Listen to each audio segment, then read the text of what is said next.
MMA analyst, being joined by Aaron Riley, a true MMA veteran. Thank you for your time. Oh, thanks for having me. Thank you. Now, a lot of fans may not know this, but you've been fighting since 1997. So you've not only watched the sport grow, but you've fought all along the way. What are your thoughts of the current state of MMA and its future? Well, I think it's just going to keep getting bigger. I'm kind of pleased with the way that things. It's awesome to see that the sport's grown so much and that everybody can appreciate it, and it's out there a lot more on television and everything. There's sometimes those of us that have been involved with it for a really long time will say, "Oh man, remember back when this used to go on," or this or that. There's kind of those nostalgic feelings for the old days. But I got to say, I'm really happy at the progress the sport's made and all the ground it's covered in the past several years. All right. Now, you fought pretty much so many different organizations over the years. You fought in Pride, IFL, Bodog, some of the smaller cards all across the world. What would you say the difference is between fighting in the UFC and some of the other events? Well, UFC is just the biggest and the best organized, and they've been in the business for a long time. They actually kicked off the business here in the United States. So there's been new ownership now, yeah, it's just they really have it down to a science at this point. The way that they have everything worked out. So they just have a lot of experience, and they do everything they can to. And from top to bottom, it's just a great organization. All right, now before we really get into it here, I do have to get your opinion on this. James Toney, he's in the UFC. What are your thoughts?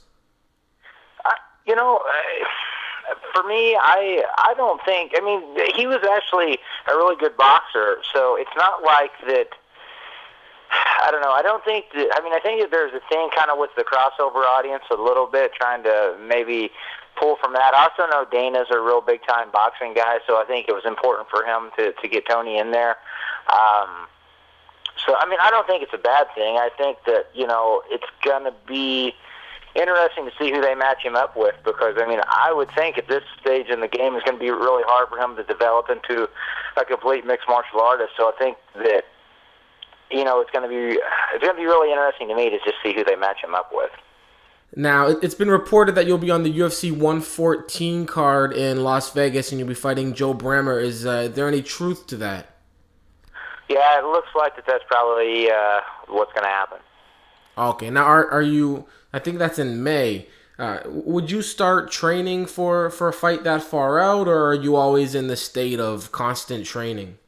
I try to keep myself, in the state of constant training, but we really start to focus in about 6 weeks out, like most guys do, 6 to 8 weeks out, And now, are you still with Jackson's fighting, submission fighting?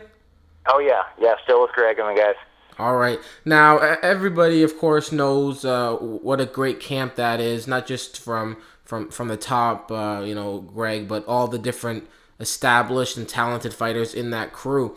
How important do you think a good camp is to a fighter and his development? It's invaluable. You have to have it. It's just, I can't stress enough just how. Greg's is just a great place. It's the best fit for me of anywhere I've been, and it's just awesome, and I think it makes all the difference in the fight. From top to bottom, I'm not going to sit here and name every little thing that helps. I'm just going to say that comprehensively, just all across the board, it just helps with everything. All right, now in your last fight, it didn't go the way you had planned. It was against Ross Pearson. But I think the biggest thing in that fight was, at least as viewers, nobody was really ready for the Ross Pearson that had showed up. Did you? Yeah.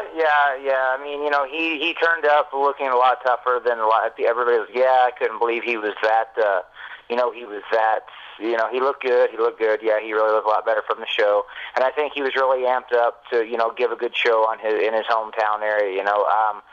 That being said, I don't think he fought, the best Aaron Riley that could be put forward either. There were some things that happened where I felt like, I just really feel like I could have given him a better fight than what I was able to that night. And that, the fight was stopped on a cut. It wasn't stopped on anything else. I'd really like a chance to get back in and get another chance to compete against Ross Pearson, because I think it could be a lot better match than it was.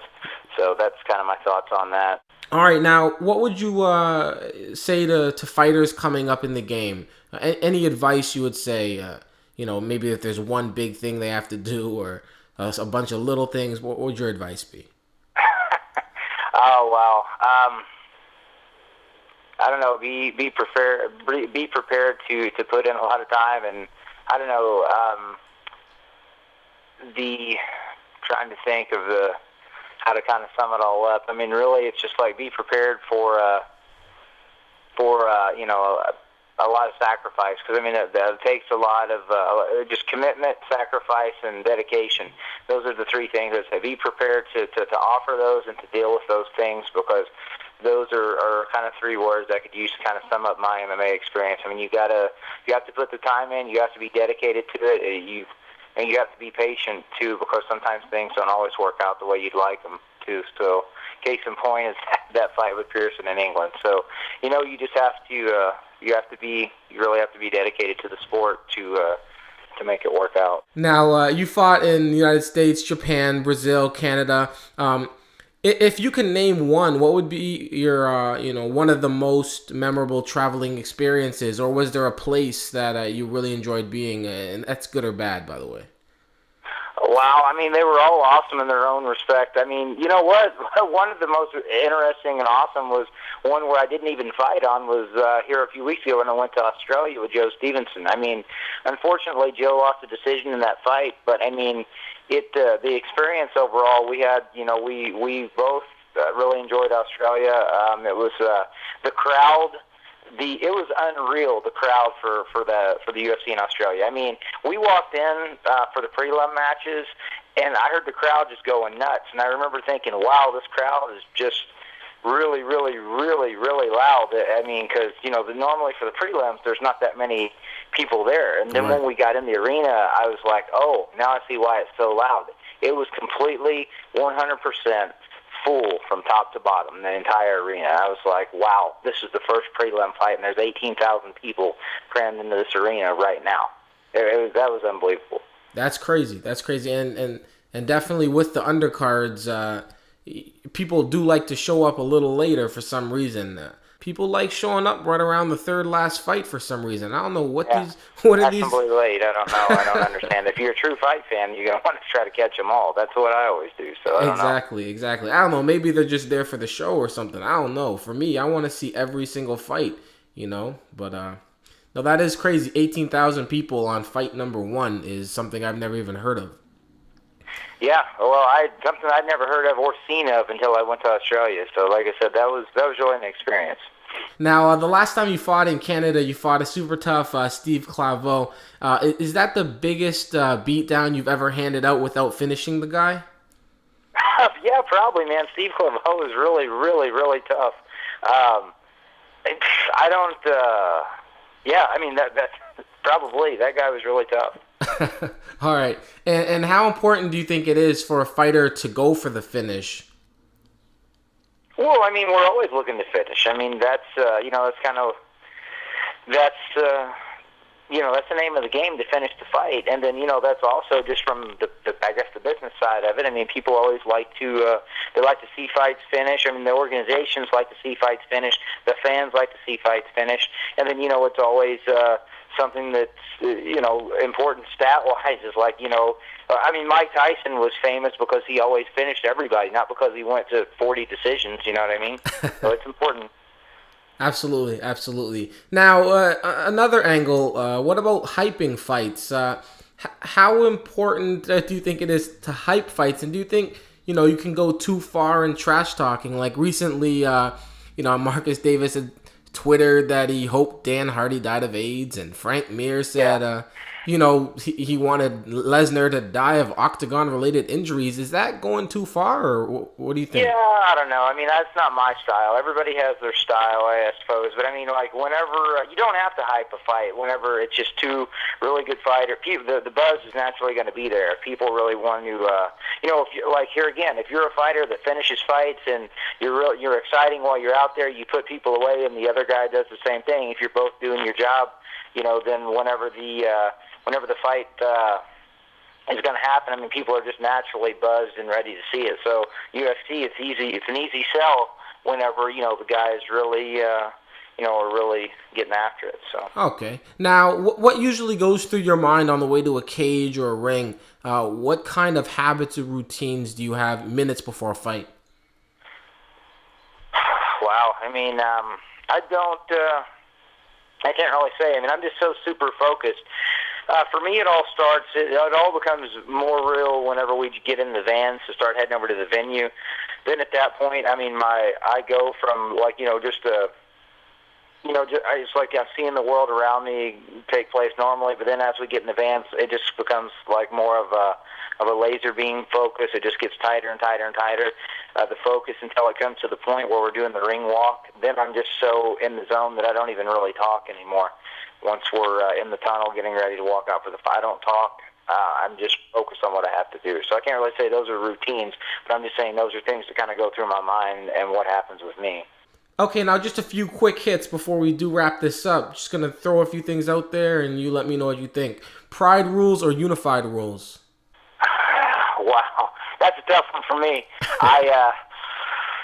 I guess unified rules are the ones that I'm going under right now, but I like pride rules. I like the knees on the ground because it kept people from stalling too much. The knees to the head and the body, the knees to the head on the ground that keeps people from stalling. So how about a mixture of unified and pride rules? That would be my way to go. All right, that actually crosses one of the questions off my list, which was knees to a downed opponent or elbows. This is something that Joe Silva and I we'll talk back and forth on. I said I would rather see knees to the head. I would rather see knees to the head on the ground than they could take out elbows completely. That's just how much, because I think elbows stop fights early sometimes. But then Joe's point was, well, yeah, but if you're inside somebody's guard and you're not allowed to elbow, then the ground fight's going to become boring. So that was a valid point. I mean, I kind of stopped and thought, and I was like, yeah, elbows do play a big part of the ground and pound. So, I don't know, but I would really like to see knees to the head come back just to stop people from stalling so much on the ground. How many times have you seen people play the rules? They get caught in the front headlock, and then they drop down to one knee, so you can't knee them in the head. Absolutely. I mean, seriously, every time. I mean, every single time. They play the rules. They play the rules. I mean, I know you can still knee the body. You can still, but it's completely different. I mean, it's not. It's. Yeah, north-south is pretty much useless in unified rules. Well, yeah, you can work for the wrestler's choke there from the top. Yeah, unless you're Monson, right? Yeah, but you have Monson special. But I mean, outside of that, I mean, it's there's not a lot of offense there. All right, let's see. A good submission or a solid knockout. What do you like? Oh, I don't know. For me, I'll take either one, just whichever ends the fight. All right, hip hop or rock or maybe other. If I'm training, probably the hip hop. If I'm old school R&B, but if I'm gonna be just hanging out, yeah, I listen to everything. All right, and pound for pound champion of the world. Who do you think it is right now? In my division, I mean, it's definitely BJ Penn. I mean, it's a big toss up between. For me, it's a big toss up, I guess, between probably BJ and. I guess Fedor. I mean, because they've both really. I mean, George is a teammate of mine, and he's done. I mean, phenomenally well, and then Anderson has done phenomenally well. But it's just the thing of, I guess BJ's really finished about everybody, so that's the thing that makes it. Makes him stand out, and then Fedor's really pretty much finished everybody. So those are here again coming back to those finishes. So. Right. All right, now anything you'd like to say to your fans? You have a website or any of those crazy social networking hookups? Not so much. So. All right then.